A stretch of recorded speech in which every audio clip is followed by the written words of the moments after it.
네, 주님의 말씀을 함께 듣고 나누기 위해서 이 자리에 계신 우리 동산의 모든 성도님들을 예수님의 이름으로 환영합니다.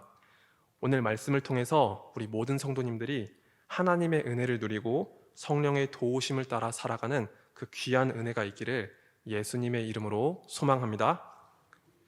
네, 우리 성도님들은 인생이 무엇이라고 생각하십니까? 정확히 어떤 사람이 이런 말을 남겼는지는 잘 모르겠지만 인생에 대해서 이렇게 정의하는 문구가 있습니다. 인생은 선택의 연속이다 라는 말이 있습니다. 그렇습니다. 인생은 선택의 연속이라는 이 말처럼 우리는 태어난 순간부터 죽는 그날까지 매일매일 선택을 해야 합니다. 우리가 먹는 것, 입는 것, 자는 것, 내가 오늘 해야 할 일도 우리는 모든 것을 다 선택해야 합니다. 오늘 내가 누구를 만나는지, 또 내가 어떤 전공을 갖고 어떤 직업을 선택하는지, 또 어떤 이성과 만나 결혼을 하고 가정을 이루는지, 이 모든 것 하나하나가 다 우리의 선택이 들어가게 됩니다. 우리는 모든 부분에 있어서 의식적으로나 무의식적으로 다 선택을 하게끔 되어 있습니다. 그런데 이 선택을 할 때 서로 반대되는 것들이 충돌하고 부딪힐 수 있습니다. 우리가 원하고 바라는 것들이 서로 같은 방향을 향해 걸어간다면, 그렇게 나아간다면 아무런 상관이 없지만 그 방향이 다를 때 분명히 충돌이 생기고 갈등이 생깁니다. 이런 문제가 없으면 참 마음이 편하겠지만 이런 충돌이 생기는 것은 불가피한 현상입니다. 그리고 이 충돌 속에서 우린 어떤 것은 붙잡고 어떤 것은 반드시 내려놔야 합니다. 이런 것에는 어떤 예시가 있을까요? 대표적으로는 학창 시절에 공부하는 것을 예로 들 수 있을 것 같습니다. 공부하는 학생들은 공부를 해야 합니다. 학생의 본분대로 열심히 공부를 해야 학창 시절을 알차게 잘 보낼 수 있습니다. 그런데 우리는 태생적으로 공부하기를 싫어합니다. 공부보다 노는 게 더 좋고 쉬는 걸 더 좋아합니다. 그리고 마음이 맞는 친구들이랑 노는 게 훨씬 더 즐겁습니다. 그리고 천성적으로 공부를 열심히 잘하는 기질이 아니라면 의자에 종일토록 앉아서 공부를 하는 게 너무나 고역입니다. 어렵습니다. 그래서 대부분의 학생들은 공부를 하기보다 게임을 하거나 친구들과 노는 것을 더 즐겨하죠. 이렇게 서로 반대되는 관계일 때 갈등과 선택은 피할 수 없는 문제입니다.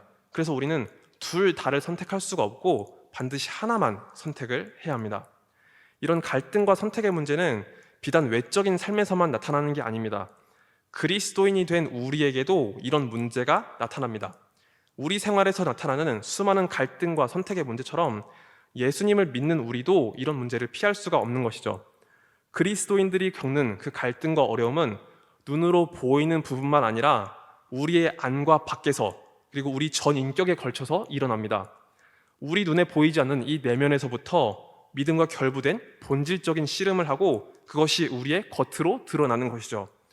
오늘 갈라디아서 5장의 말씀은 이런 부분을 잘 보여줍니다. 우리는 원래 모두 다 본질상 하나님 앞에서 진노의 자식이었고 다 죄인이었습니다. 첫사람 아담 안에서 모두 다 범죄한 자가 되었기 때문에 우리는 하나님 앞에서 다 죽을 수밖에 없는 그런 죄인이었습니다. 그렇지만 우리가 감사할 수 있는 것은 하나님께서 그 독생자 예수 그리스도를 통해서 우리에게 구원의 은혜를 베풀어 주셨기 때문에 우리가 하나님의 백성으로 주의 자녀로서 거듭날 수 있게 되었습니다. 우리는 본래 죄인이었지만 하나님의 백성으로서, 주님의 자녀로서 그 신분이 변화된 것이죠. 우리에게는 이전과 다른 생명의 길, 구원의 길이 열렸습니다. 하지만 한 가지 문제가 있습니다.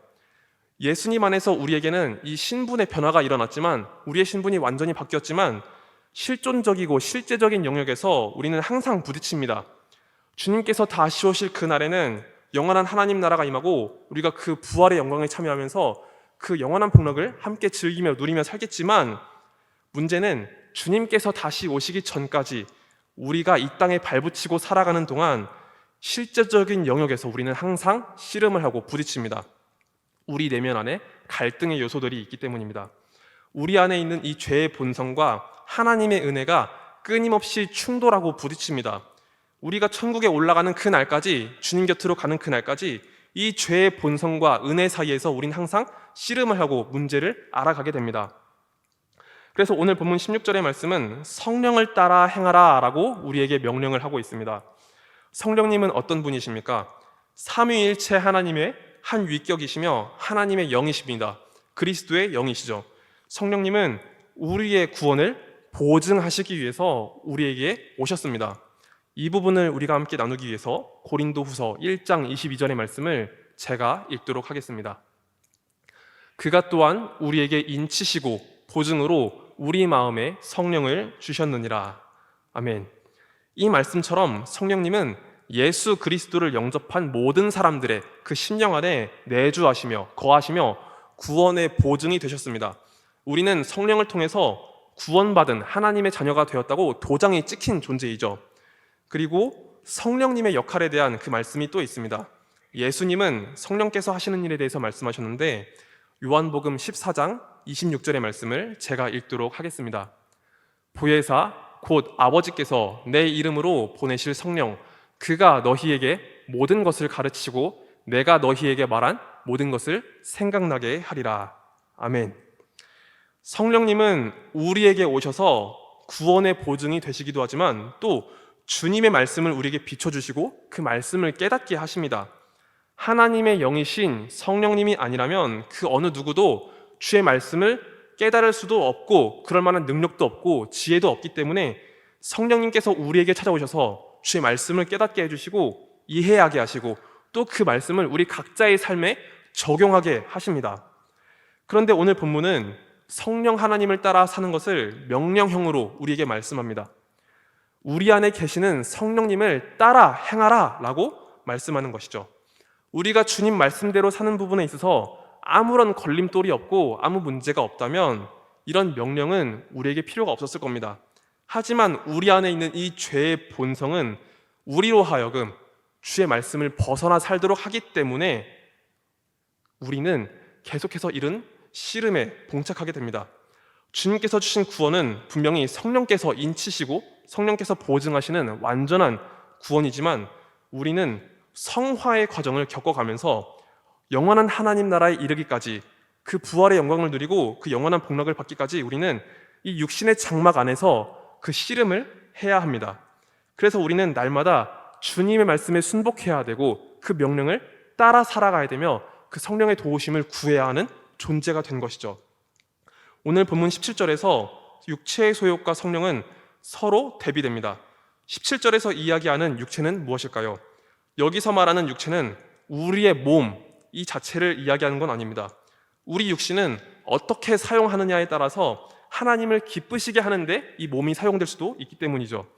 오늘 본문에서 이야기하는 육체의 소욕은 바로 우리 안에 있는 죄의 본성, 죄성을 의미합니다. 하나님 말씀을 벗어나도록 만드는 이 악한 본성을 말하는 것이죠. 죄의 본성은 항상 하나님 말씀과 반대됩니다. 부딪힙니다. 첫사람 아담이 하나님의 말씀을 거역하고 어긴 것처럼 우리 안에 있는 이 죄의 본성은 늘 주의 말씀과 부딪히게 되어 있습니다. 그래서 예수님을 믿는 우리에게는 항상 이 갈등의 상태, 긴장의 상태가 지속됩니다.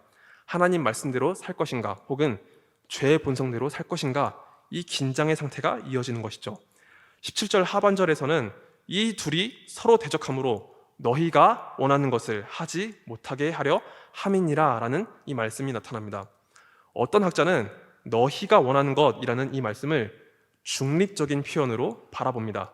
중립적인 대명사가 사용되어서 둘 중에 어느 하나만 지칭하지 않고 육체의 소욕도 지칭할 수 있고 혹은 성령도 지칭할 수 있다고 보는 것이죠.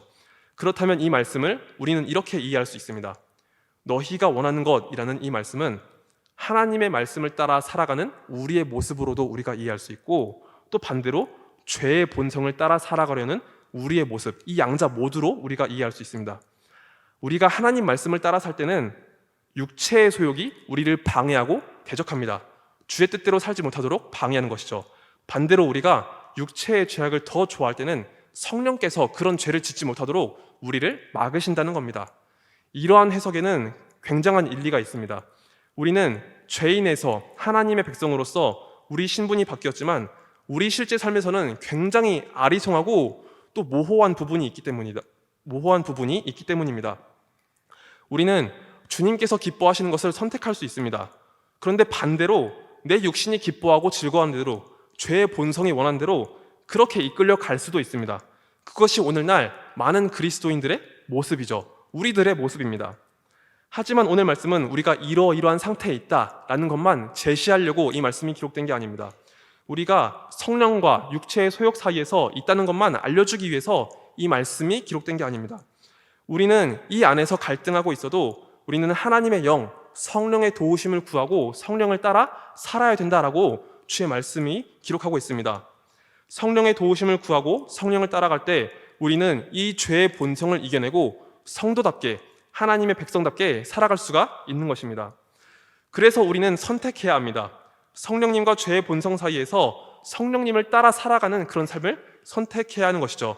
우리가 그리스도인이기 때문에, 하나님의 백성으로서 우리 신분이 변화되었기 때문에 우리는 둘 사이에서 단순히 갈등하고 끝나는 게 아니라 주의 말씀을 따라 살아갈 수 있도록 성령을 좇아야 하는 것입니다.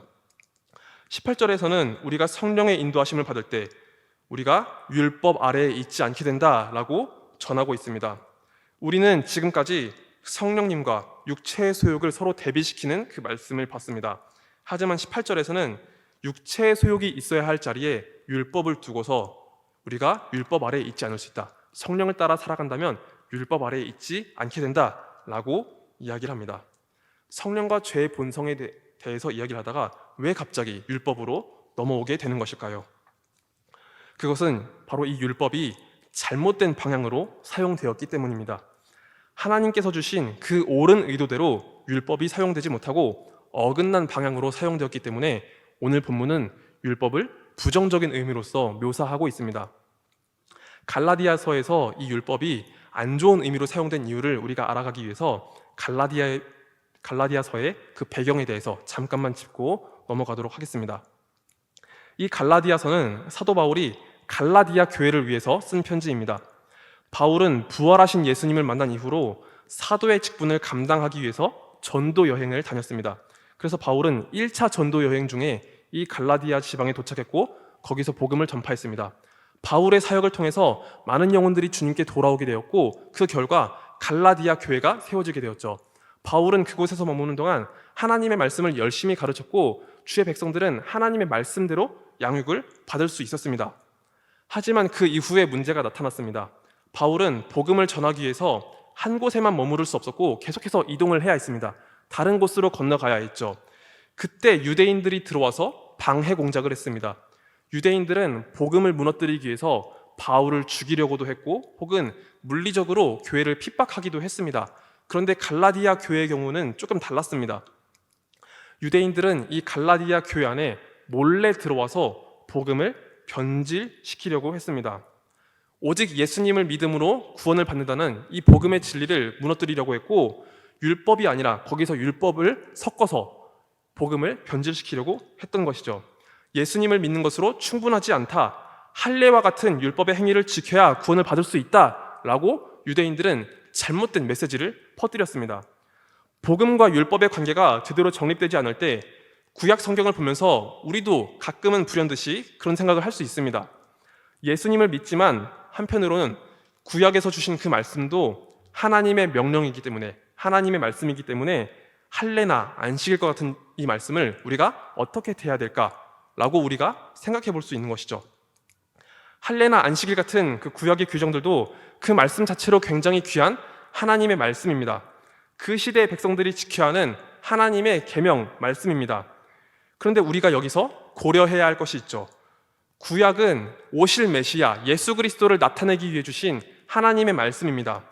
구약에 주신 그 모든 말씀들은 결국 우리의 구주 되시는 예수님을 드러내기 위한 과정이고 주님을 나타내기 위한 그림자이고 예표입니다. 그래서 구약의 모든 말씀들은 예수 그리스도 안에서 재조명이 되어야 하는 것이죠. 구약 백성들은 구속사의 과정 속에서 율법의 말씀을 그대로 지켜야 했지만 예수님께서 오신 이후로 예수님 그분 자체가 율법의 완성이시고 모든 것의 성취가 되시기 때문에 모든 말씀은 예수님 안에서 재조명되어야 합니다. 그래서 우리는 예수님을 기준으로 이 말씀을 다시 한번 비춰보며 그 말씀을 지켜야 하는 것이죠. 하지만 유대인들은 예수님을 믿지 않았고 오히려 복음의 대적자가 되었습니다. 유대인들은 그 복음의 순수성을 변질시키고 유대인들의 전통을 따라서 할례의 행위만 강조했습니다. 하나님께서 주신 진짜 할례는 우리의 죄인된 행실을 버리고 마음을 정결하게 하라는 그 마음의 할례였지만, 유대인들에게 할례는 그 우월함을 나타내는, 육체의 우월함을 나타내는 표식일 뿐이었습니다. 유대인들은 이 몸에 난 할례만 있으면 나는 아브라함의 후손이고 나는 구원받은 백성이라고 자부하며 그렇게 착각했습니다. 그리고 갈라디아 교회에 들어와서 할례와 같은 이런 율법의 행위를 강조하고 다녔을 때 이 교회가 복음을 올바르게 지키지 못하고 변질된 모습을 우리가 말씀을 통해서 볼 수 있습니다. 우리를 구원하시기 위해 이 땅에 오신 그 예수 그리스도의 십자가와 부활을 온전히 따라가지 못하고 이 할례 행위만을 강조하며 다녔을 때 이 교회는 점점점 올바르지 못한 길로 간 것을 우리가 보게 될 수 있습니다. 율법은 분명 하나님께서 주신 거룩한 말씀입니다. 율법은 우리로 하여금 그리스도께로 인도하는 길라잡이 역할을 합니다. 하지만 유대인들은 그 말씀을 올바르게 받아들이지 못했고 또 갈라디아 교회도 그 유대인들의 잘못된 메시지에 동조하며 그렇게 복음을 변질시키는데 따라갔던 것이죠. 그래서 오늘 본문 18절에서는 성령과 율법을 대조시키면서 우리에게 강조합니다. 우리가 성령을 따라 살아갈 때 율법 아래 있지 않다라고 말합니다. 우리가 성령을 따라 살아가게 되면 이런 육체 행위에 매여 있지 않게 되고 우리는 복음을 따라 살아갈 수 있다라고 하는 것이죠. 왜곡된 육체 행위는 결코 구원의 보증이 될 수 없습니다. 우리의 구원은 오직 예수님으로부터 나는 것이지 우리의 의나 우리의 행위로서 구원의 보증이 이루어질 수가 없습니다. 육체를 자랑하고 육체를 드러내는 것은 오히려 우리의 죄악을 드러내는 구실밖에 못합니다.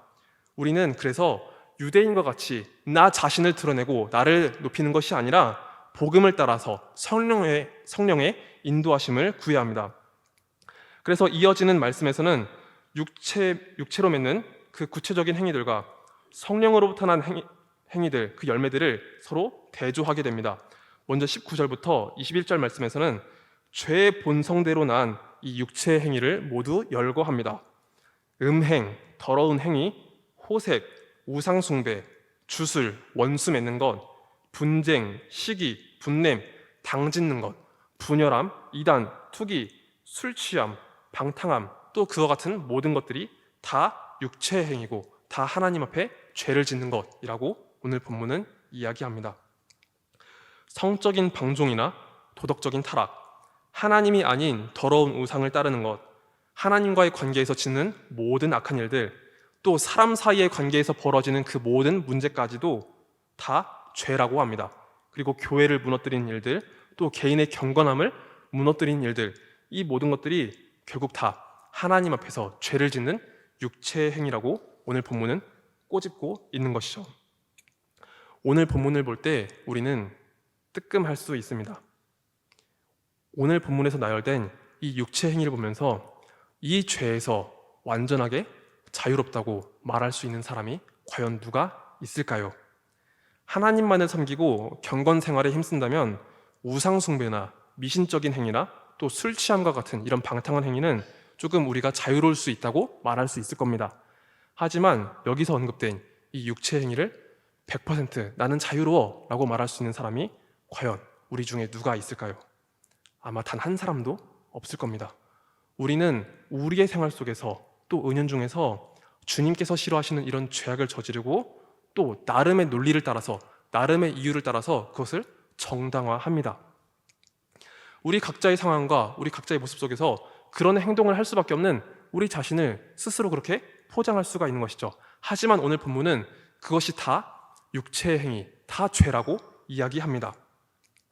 오늘 본문 21절을 보면 육체의 열매를 맺을 때 하나님의 나라를 유업으로 받을 수 없다라고 이야기합니다. 이 말씀을 문자 그대로 받으면 어느 누구도 단 한 사람도 구원받지 못하는 존재가 되는 것이죠. 과연 이 말씀을 우리는 문자 그대로 받아야 하는 것일까요? 종교개혁자 칼빈은 이 부분에 대해서 이렇게 이야기합니다. 이 말씀이 의도하는 건 단순히 그런 것이 아니라고 합니다. 하나님의 나라를 유업으로 받지 못한다는 이 말씀은 우리가 구원을 받지 못한다는 그런 의도가 아니라 어느 누구나 이런 죄악 아래에 있지만 신자들은 이 말씀을 보면서 무거운 짐을 지고 그 길을 돌이킨다고 합니다. 쉽게 말하면 회개를 한다는 것이죠. 만약 이 말씀에 대해서 우리가 완고한 태도로 있다면 이 말씀이 우리를 대항하여서 우리에 대해서 계속해서 증언을 할 것입니다. 우리가 주의 뜻대로 돌아오라고 말이죠. 그런데 불신자들은 이 말씀에 대해서 전혀 부끄러움을 느끼지 못한다고 합니다. 그러므로 우리는 이 말씀을 보면서 나의 행위를 돌이키고 내가 좀 더 하나님의 말씀 앞에 설 수 있도록 그렇게 스스로를 다듬어 세워가야 합니다. 죄악의 열매가 아닌 성령의 열매를 맺으며 살아가도록 우리는 스스로를 훈련시키고 더 다듬어야 합니다. 그래야 우리는 하나님의 신실한 자녀로서 주의 제자로서 설 수가 있는 것이죠. 22절부터 24절의 말씀은 우리가 맺어야 하는 주님께서 기뻐하시는 그 성령의 열매에 대해서 소개하고 있습니다. 우리 함께 말씀을 같이 읽도록 하겠습니다. 22절부터 24절의 말씀입니다. 오직 성령의 열매는 사랑과 희락과 화평과 오래 참음과 자비와 양선과 충성과 온유와 절제니 이 같은 것을 금지할 법이 없느니라. 그리스도 예수의 사람들은 육체와 함께 그 정욕과 탐심을 십자가에 못 박았느니라. 아멘. 9가지 성령의 열매들은 예수님의 성품, 예수님의 모습과 연결됩니다. 주님께서 우리에게 보여주신 그 사랑, 주님께서 우리에게 주신 그 기쁨, 주님께서 우리를 참으시고 인내하시는 그 성품, 그 온유하심까지 성령의 열매들은 이 모든 것을 다 포함하고 있습니다. 이것은 성령께서 곧 그리스도의 영이시기 때문에 너무나 당연한 겁니다. 그래서 우리는 성령을 의지하고 살아간다면 우리의 내면과 성품은 내 죄악된 본성을 따라가지 않게 되고 조금씩 예수님의 마음으로, 예수님의 성품으로 변화되어 살아갈 수 있는 것입니다. 예수님의 성품으로 산다는 것은 내 죄악이 죽어가는 길이고 예수님으로 살아가는 길입니다. 그리고 성령의 은혜는 나를 살릴 뿐만 아니라 우리 공동체를 살립니다. 유대인들은 육신의 열매를 자랑하면서 그것으로 교회를 죽이고 교회 안에 있는 성도들을 종노릇 하려고 했지만 우리가 성령에 붙잡힌 바 되어서 성령을 따라 살아갈 때 우리는 예수님의 마음으로 변화되고 또한 주님께서 허락해 주신 이 교회를 살리는 한 사람으로서, 한 성도로서 설 수 있습니다. 그래서 우리는 날마다 결단해야 합니다. 그리스도인으로서 살아가는 우리의 삶에는 이 죄악과 성령의 뜻이 날마다 충돌하며 우리가 살아가겠지만 우리는 그때마다 성령을 따르며 성령의 열매를 맺도록 힘써야 합니다. 이것 외에는 우리가 살아날 길이 없습니다. 그래서 우리 모두 날마다 주님께 붙잡힌 바 될 수 있도록 우리는 성령의 도우심을 구해야 합니다. 그래서 오늘 말씀을 통해서 우리가 함께 성령을 따라 살아가기를 소망하며 기도의 자리로 나아가도록 하겠습니다.